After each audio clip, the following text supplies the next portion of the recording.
Hello tanks and tankettes, and welcome to a view replay featuring the Object 279 early.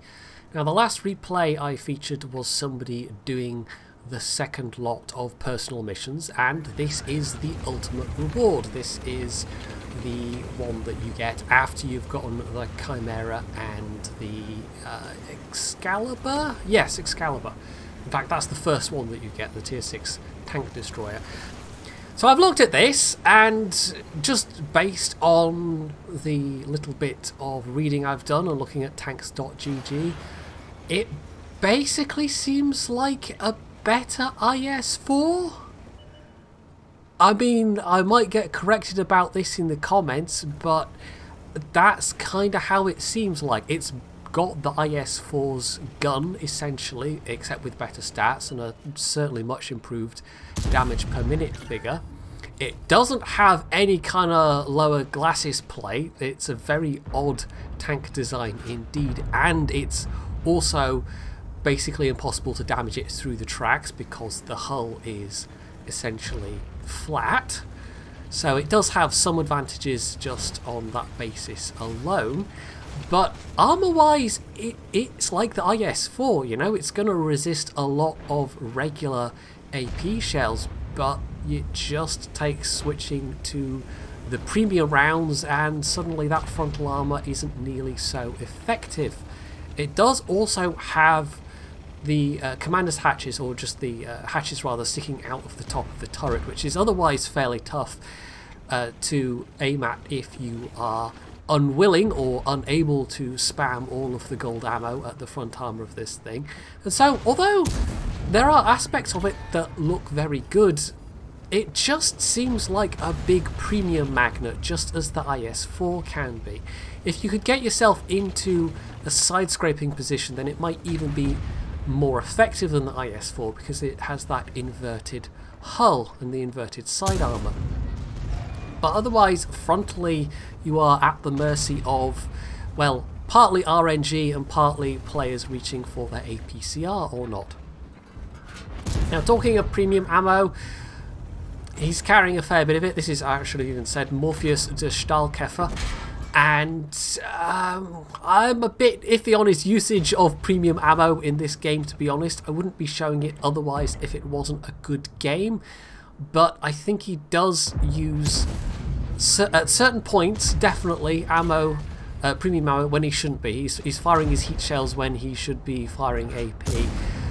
For things like the E100 though, I mean, having played the E100 myself enough in the past, yeah, it's one of the major downsides of that machine is that people can just load up the premium and shoot through your turret face, and you can't really angle it as effectively as you can with the mouse. But there is going to be a mouse in play as well. The enemy team has got one, and there it is. And at this point, he's still firing the premium, and I don't think he really needs to be. I think he could have switched back to the AP because it's the same pen values as the IS-4. And I think it even carries a bit more ammo than the IS-4. Now this mouse, to be fair, is misplaying a bit here. They do make some attempts to angle their turret when they are reloading, but not in a particularly effective fashion. They give Morpheus a lot of opportunities to hit the front area where it is effectively weakest. He's also been temporarily distracted by this enemy tier 10 Polish heavy, and again this is totally unnecessary use of the premium shells. I think he just forgot he was firing it at that point, because it's not like there aren't still heavily armoured targets left to shoot at, and instead he was wasting it on the rear of a tank that was easily pennable with the AP. Now he's taking some damage here himself. I think that might have been a hatch shot, and as I said, this mouse is making some effort to look away between shots, but yeah, it hasn't really been enough, and Morpheus has already taken a fairly substantial chunk of their health. In fact, he's already up to over 5,000 damage done, and this is one of the key features of this, is that it has a really good DPM. The mobility, you know, if you've played the IS-4, you'll know that it's not the most mobile machine, and this is pretty much the same as that. It's nowhere near as nippy around the battlefield as the IS-7. But it really is that DPM. In terms of the DPM, it beats both of them easily. And it's also got better gun handling. In fact, gun-wise, it's just straight up better in basically every regard except for penetration than the IS-4. So a lot of when I say it just seems like an improvement, you know, an upgraded IS-4 is based on the gun performance alone, but the armour does also seem more effective because it doesn't have that lower plate that the IS-4 has, and the vulnerability to premium shells through the upper front plate is just the same either way. So up to 6.5k damage now. The DPM is really showing at this point. He's managed to deal with any immediate threats to his side, but he's clearly a bit concerned about that E100, so he decides to pull back a bit. And here's where having some of those premium rounds would have been useful, but no, he's fired them all at this point. I will say, for all intents and purposes, the effective outcome of AP versus heat usage in this is going to be the same. He fires almost all of his ammunition, but the times at which he has used his different types of ammunition could maybe have been better. So he sees the 113 moving to come round behind, turns to get the strongest armour in that direction, and discovers a sneaky gorilla, who is the unwilling recipient of, once again, the excellent DPM.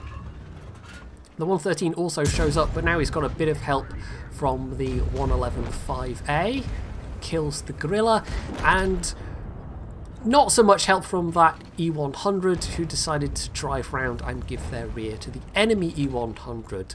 And at least one of the enemy E100s was, and I did note this when I was watching the replay the first time, this one of them was using the 128mm gun with the much quicker reload. And once upon a time there was maybe more of an argument for using that on the E100, and you only tended to see people using the 15cm with a heck of a lot of premium ammo because the AP performance was so poor. But that's not really the case these days. It's still a little on the low side for being a tier 10 heavy, and you're still going to see people firing all of the prem in it anyway, just because, you know, that just seems to be a feature of the game these days, unfortunately. It's up to Wargaming to do something about that. But yeah, the disadvantages of the 15cm are much less these days. It still doesn't have great handling, but yeah, it's otherwise a pretty respectable gun if you don't get the front of your turret shot full of premium rounds, of course. Now at this stage it does seem to be going largely in their favour. There's 10 of them left alive versus double that of the no, half that of the enemy team, but they do end up rapidly killing a number of tanks in succession. So it seems like a lot of the trading that was going on this flank was relatively ineffective, and if I had to guess, just based on the damage done, Morpheus has probably done the lion's share, with the rest of his teammates not really being nearly so effective. And once he moved out of position to clear up the flank a little bit, or well, clear up the...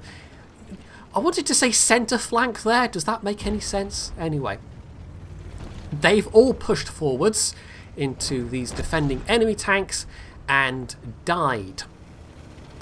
Fortunately, however, there is some help coming in from the other side of the map, where the couple of tanks that went over there were able to overcome what enemy forces they met and are now providing some fire from the side. These enemy tanks that are left alive as well are pretty damaged at this point also, so it's not like he's having to face lots and lots of very healthy tanks. Although this IS-7 will take several hits to kill, and that Studsvagen is presumably still full health, but we don't know for sure. Now, I'm not sure why he went round for that shot. That was a pretty risky one, and as you can see, the APCR just punched clean through the upper front plate. So, yeah, that wasn't maybe the best judged decision, although we are kind of coming down to it in terms of, you know, this is the end game, and this is the kind of critical point of the battle. So maybe he just decided to take the risk, and although it didn't pay off in terms of taking the hit, he did at least survive. He can't take any more damage, however. You know, the next shot, even an HE shell, will quite possibly kill him. Now that Stridsvagen is the major threat, but it's not like a Batchat isn't also dangerous. They are themselves extremely low health, however, and Morpheus has a much better chance of bouncing a Batchat shell than the other way round. It all really just does depend on whether the Stridsvagen is in a position to immediately support. So he just takes the risk, pokes his front round, bounces the APCR, no, heat shell from the Batchat, and fortunately the Stridsvagen misses, and in firing they've revealed themselves anyway, so there's a very good chance that even if Morpheus had died, the remaining allies on his team would have been able to then get up and surround the Stridsvagen, and of course they can only point the tank in so many directions at once, so at that point they probably would have been able to win anyway. I mean, this Progetto, if nothing else, can probably afford to take at least one hit, and there we go, takes a hit and survives. So yeah, it wasn't a good trade though, really. Presumably they were hoping to kill the Stridsvagen, but it doesn't really matter because Morpheus is still very definitely alive and is able to get the final kill, and actually a Radley-Walters medal, which is not half bad. So yeah, this does just, as I say, seem like a better IS-4. It takes all the qualities of the IS-4, strips out a bunch of the bad points, and gives it a vastly improved gun performance. It's not going to win any beauty prizes though, it's a bit of a weird looking machine. So that was an ace tanker alongside the Radley-Walters, which he's got to be very pleased about. It was also his very first game over 10,000 damage, 10,762 damage, which netted him a base XP of just over 1,700, which is, you know, not half bad. He also proved that the armour can work, over 6,000 damage bounced, but it only really works so long as people are willing not to fire all the premium at you, and at that point all bets are off. I'm definitely expecting, talking of premium, I'm definitely expecting some comments about that as well. That's always a hot topic whenever I feature a replay that features any heavy kind of use of premium. As I said, at that stage of the game, I think he wasn't really using it in the best possible way. I mean, you might even think that he's maybe gone a bit much in the way of premium ammo, but it's not like Wargaming themselves put a limit on these things. So this is, I don't know, this is one of these things where I'm eagerly awaiting Wargaming actually finally doing something about premium ammo, because it's something that they've needed to address for a long time, but we're not quite there yet, sadly. Anyway, despite what you might think about premium ammo generally and the use in this particular game, I think we can all agree that it was otherwise a very creditable performance. And if you did, you can do all the usual things down underneath the video. And of course, as always, stay tuned for more.